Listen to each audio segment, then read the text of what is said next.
Bonjour tout le monde, je suis Antoine. Gabriel, j'ai vécu une expérience extraordinaire la semaine dernière. Pour la première fois de ma vie, j'ai voyagé dans une ambulance et c'était une aventure que je n'oublierai jamais. Bienvenue sur Was Spoken French, cher auditeur. Oh Antoine, raconte-nous tout. Mais j'espère que ce n'était rien de grave. Les ambulances, ça peut faire peur, mais souvent les ambulanciers sont des héros du quotidien. Rassure-toi Gabriel, tout va bien maintenant. C'était pour accompagner ma grand-mère à l'hôpital. Elle avait fait une petite chute chez elle et le médecin voulait faire des examens par précaution. J'ai pu monter avec elle. Ouf, tu me rassures. Et ta grand-mère va bien, j'espère? C'est touchant que tu aies pu l'accompagner. Dans ces moments-là, avoir un proche près de soi, c'est réconfortant. Elle va très bien, merci. Mais sur le moment, j'étais inquiet. Quand les ambulanciers sont arrivés chez grand-mère, j'ai été impressionné par leur professionnalisme. Ils avaient de gros sacs remplis de matériel médical. Les ambulanciers sont vraiment formidables. Ils arrivent rapidement, ils évaluent la situation, ils rassurent les familles, et leur matériel est impressionnant. Tu as pu voir comment ils travaillent. Oui, Gabriel. D'abord, ils ont parlé très gentiment avec grand-mère. L'ambulancier, il s'appelait Thomas, lui a dit « Bonjour madame, ne vous inquiétez pas, nous allons bien nous occuper de vous. » Sa voix était si rassurante. C'est important cette approche humaine. Quand on est stressé ou blessé, avoir quelqu'un qui nous parle avec douceur et professionnalisme, ça change tout. Et sa collègue, elle était comment? Sa collègue s'appelait Marie, une femme très dynamique et souriante. Elle a examiné grand-mère avec délicatesse, elle prenait sa tension, vérifiait son pouls. Ses gestes étaient précis, mais très doux. C'est rassurant de voir des professionnels si compétents. Et ils ont décidé de l'emmener à l'hôpital rapidement, où ils ont pris le temps de l'examiner sur place. Ils ont pris tout leur temps, Gabriel. Thomas m'a expliqué, on ne précipite jamais avec les personnes âgées. Il faut être sûr qu'on peut les déplacer sans risque. Ils ont fait tous les tests nécessaires. Excellente approche. La sécurité avant tout. Et quand ils ont décidé de l'emmener, comment ça s'est passé? Elle était sur une civière. Oui, ils ont apporté une civière très moderne.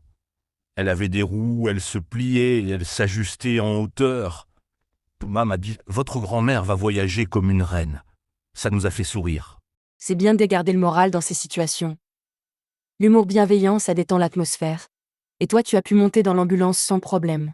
Marie m'a dit « Bien sûr, montez avec nous. Votre grand-mère sera plus tranquille avec vous à côté ». J'ai grimpé dans l'ambulance et là, quelle découverte. Ah, j'imagine. L'intérieur d'une ambulance, ça doit être impressionnant. Tous ces appareils, ces médicaments. C'est comme un hôpital mobile. Décris-nous ça, Antoine. Gabriel, c'était fascinant. Il y avait des écrans partout, des bouteilles d'oxygène, des boîtes de médicaments, des appareils que je ne connaissais même pas. Un vrai laboratoire médical sur roues. Incroyable. Et tout ça dans un espace si petit. L'organisation doit être parfaite pour que tout soit accessible rapidement. Tu as pu poser des questions aux ambulanciers. Oh oui, Thomas adorait expliquer son métier. Pendant qu'on roulait vers l'hôpital, il me montrait les différents appareils. Ça, c'est pour mesurer l'oxygène dans le sang. Ça, c'est un défibrillateur pour le cœur. Quelle chance d'avoir une visite guidée. Et ils utilisent souvent tous ces appareils ou c'est juste par précaution? Thomas m'a dit, heureusement, on n'utilise pas tout à chaque intervention, mais on doit être prêt à tout. Une ambulance, c'est comme un couteau suisse, on a un outil pour chaque situation d'urgence. Excellente comparaison. Et le voyage était confortable? Parce que dans ma tête, les ambulances, ça bouge beaucoup, ça va vite. Pas du tout, Gabriel. Marie conduisait très prudemment. Elle m'a expliqué, avec des patients, on privilégie le confort et la sécurité. On n'est pas dans un film d'action. Le trajet était très doux. Tant mieux. Et ta grand-mère, comment elle vivait ce voyage? Elle était inquiète ou plutôt curieuse comme toi? Grand-mère était étonnamment calme. Elle discutait avec Thomas de son travail, de sa famille. À un moment, elle lui a dit « Mon petit, vous avez choisi un beau métier ». Il était si touché. C'est mignon. Ta grand-mère a ce don pour mettre les gens à l'aise. Et Thomas, il fait ce métier depuis longtemps. 15 ans, Gabriel. Il m'a raconté qu'il avait commencé très jeune, qu'il adorait aider les gens. Il m'a dit « Chaque jour est différent, on ne s'ennuie jamais ». Et sauver des vies, c'est la plus belle des récompenses. Quel métier noble. Être toujours là pour les autres dans les moments difficiles. Ça demande du courage et de la compassion. Et ils travaillent combien d'heures par jour? Marie m'a dit qu'ils font des gardes de 12 heures. De jour ou de nuit, week-end compris. Elle m'a expliqué, les urgences ne connaissent pas les horaires de bureau. Quel dévouement. 12 heures? Et souvent dans des situations stressantes. Il faut vraiment une vocation pour faire ce métier. Et il voit beaucoup d'interventions différentes. Oh oui, Gabriel. Thomas m'a raconté quelques anecdotes. Des bébés qui naissent dans l'ambulance, des grands-pères qui se coincent dans leur baignoire, des sportifs qui se blessent. Chaque appel est unique. Les bébés qui naissent en ambulance, ça doit être magique et stressant à la fois, et ils sont formés pour tous ces cas de figure. Absolument. Marie m'a dit qu'ils font des formations régulières. Elle m'a montré un livre épais, ça c'est notre Bible. Protocole d'urgence, gestes de premier secours, nouvelles techniques. Ils étudient constamment. C'est rassurant de savoir qu'ils sont si bien formés. Et pendant le trajet, vous avez eu des situations particulières où c'était tranquille. Justement, Gabriel. À mi-chemin, la radio a grésillé. Un autre appel d'urgence. J'ai entendu accident de voiture, route nationale, 2 blessés. Mon cœur s'est accéléré. Oh là là, et qu'est-ce qui s'est passé? Ils ont dû changer d'itinéraire, laisser ta grand-mère quelque part. Marie a répondu. Nous avons déjà une patiente à bord, direction hôpital Saint-Louis. Envoyez l'équipe de garde. Thomas m'a expliqué, on ne peut pas abandonner votre grand-mère, c'est notre priorité. Bien sûr, chaque patient mérite la même attention. Et il y a plusieurs équipes d'ambulanciers qui se relaient. Exactement. Thomas m'a dit qu'il y a toujours plusieurs ambulances disponibles dans chaque secteur. Il m'a montré un écran avec des points qui bougent. Regardez, chaque point c'est une ambulance. On est coordonné par radio. Comme dans les films, toute une organisation invisible qui veille sur nous. C'est impressionnant cette logistique. Et vous êtes arrivé à l'hôpital sans problème. Oui, 20 minutes plus tard. Dès qu'on s'est arrêté, Thomas et Marie sont redevenus ultra professionnels. Ils ont sorti la civière, vérifié que grand-mère allait bien, préparé son dossier. Et le passage de relais avec l'équipe de l'hôpital, ça s'est bien passé? Parce qu'il faut transmettre toutes les informations importantes. C'était très impressionnant, Gabriel. Marie a parlé avec l'infirmière, Madame Lemoine, 82 ans, chute à domicile, tension stable, pas de perte de connaissance. Tout était noté précisément. Cette rigueur dans la transmission des informations, c'est vital. Chaque détail peut être important pour les médecins. Et ta grand-mère, elle était rassurée d'arriver à l'hôpital. Elle était même un peu triste de quitter Thomas et Marie. Elle leur a dit « Vous avez été aux petits soins pour moi. Merci mes enfants. » Ils étaient émus. Je crois qu'ils ne s'habituent jamais aux remerciements.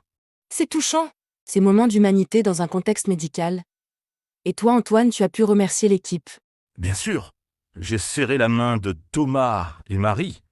Thomas m'a dit « Votre grand-mère est formidable. Et vous, vous avez été parfait pendant le trajet. Pas de panique, juste du soutien. Quel compliment. » Tu as bien géré la situation. Dans ces moments-là, garder son calme, c'est important pour tout le monde. Et après, tu as dû attendre à l'hôpital. Oui, on a attendu quelques heures pour les examens, mais j'avais plein de choses à raconter à grand-mère. Cette expérience en ambulance m'avait fasciné. Et les examens se sont bien passés, j'espère. Pas de fracture, pas de problème grave. Tout était parfait, Gabriel. Juste quelques bleus sans gravité. Le médecin a dit « Votre grand-mère est solide. Elle peut rentrer chez elle dès aujourd'hui. » On était si soulagés. Excellente nouvelle. Et pour le retour, vous avez repris une ambulance ou quelqu'un est venu vous chercher. Mon cousin Paul est venu nous chercher en voiture. Mes grands-mères n'arrêtaient pas de dire « Antoine, tu te rends compte, à mon âge, voyager en ambulance. » C'était ma première fois aussi. Ah, elle a pris ça comme une aventure. C'est formidable cet état d'esprit. Et elle garde un bon souvenir de Thomas et Marie. Oui. Le lendemain, elle m'a demandé « Antoine, tu penses qu'on peut envoyer une carte de remerciement aux ambulanciers ?» J'ai trouvé l'idée adorable. Quelle attention touchante. Et vous l'avez fait. Ils ont dû être surpris et contents de recevoir des nouvelles. On a envoyé une belle carte avec des fleurs. Grand-mère a écrit « Merci pour votre gentillesse et votre professionnalisme. Vous faites un métier formidable. » Signé Madame Lemoine et son petit-fils. C'est magnifique. Ces petites attentions font chaud au cœur des soignants. Ils donnent beaucoup d'eux-mêmes, alors recevoir des remerciements, ça compte énormément. Et tu sais quoi, Gabriel? Thomas nous a téléphoné pour nous remercier. Il était si ému. Il nous a dit « En 15 ans de métier, c'est la première carte qu'on reçoit. On l'a affichée dans la station. » Que c'est beau. Votre carte est devenue un trésor pour toute l'équipe. Ça montre que les petits gestes d'humanité ont une grande valeur. Absolument. Et cette expérience m'a fait réfléchir, Gabriel. Ces ambulanciers, ils sont là 24 heures sur 24 pour nous aider et on ne pense jamais à eux. C'est vrai, ils font partie de ces héros invisibles du quotidien. Comme les pompiers, les policiers, les infirmiers. Ils veillent sur nous en permanence. Exactement. Thomas m'a dit quelque chose qui m'a marqué. Notre récompense, c'est de voir les gens guérir, de voir les familles soulagées. Votre sourire quand votre grand-mère allait bien, ça valait tous les remerciements. Quelle belle philosophie. Trouver sa satisfaction dans le bonheur des autres. Et maintenant tu vois les ambulances différemment dans la rue. Complètement, Gabriel. Avant, quand j'entendais une sirène, je me disais juste encore des embouteillages. Maintenant, je pense qu'il y a une équipe qui court sauver quelqu'un. C'est un changement de perspective magnifique. Et ta grand-mère, elle a gardé d'autres souvenirs de cette journée. Elle raconte cette histoire à tous ses amis. Elle dit « J'ai voyagé dans un hôpital volant. Et les jeunes gens étaient si gentils. » Elle est devenue une fan des ambulanciers. Ah, ta grand-mère est adorable.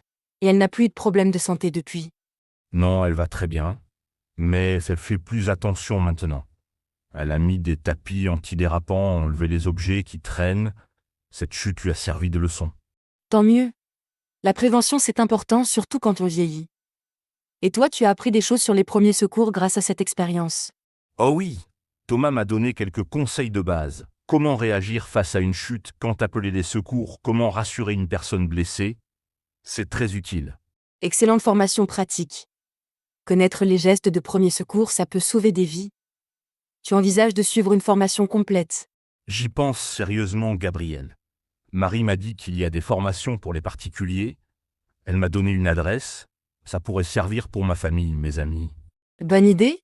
Plus on est nombreux à connaître ces gestes, mieux c'est. Et qui sait, peut-être qu'un jour tu pourras aider quelqu'un en attendant les secours. Exactement. Et puis, ça m'a donné envie de mieux connaître tous ces métiers de l'urgence. Les ambulanciers, les pompiers, les policiers, ils ont tous des histoires passionnantes. C'est sûr. Chaque intervention doit être unique, pleine d'émotions. Ils vivent des moments intenses au quotidien. Thomas m'a dit, vous savez Antoine, on pleure parfois, on rit souvent, on s'inquiète toujours, mais on ne s'ennuie jamais. Quelle belle façon de voir son travail. Et ils créent des liens forts entre collègues, j'imagine. Partager ses émotions, ses responsabilités, ça doit souder les équipes. Absolument. Thomas et Marie se connaissent depuis 5 ans. Ils forment un duo parfait. Ils se comprennent d'un regard, ils anticipent les besoins l'un de l'autre, une vraie complicité professionnelle. C'est beau cette harmonie au travail.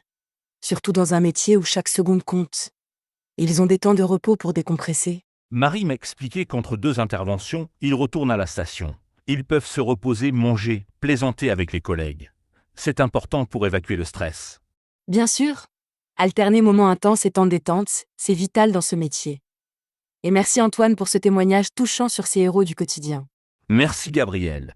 Et vous, chers auditeurs, pensez parfois à tous ces gens qui veillent sur nous. Les ambulanciers, mais aussi tous les soignants, les secouristes, ils méritent notre reconnaissance. Excellente conclusion. Et n'hésitez pas à apprendre les gestes de premier secours. Ça peut vraiment faire la différence en cas d'urgence.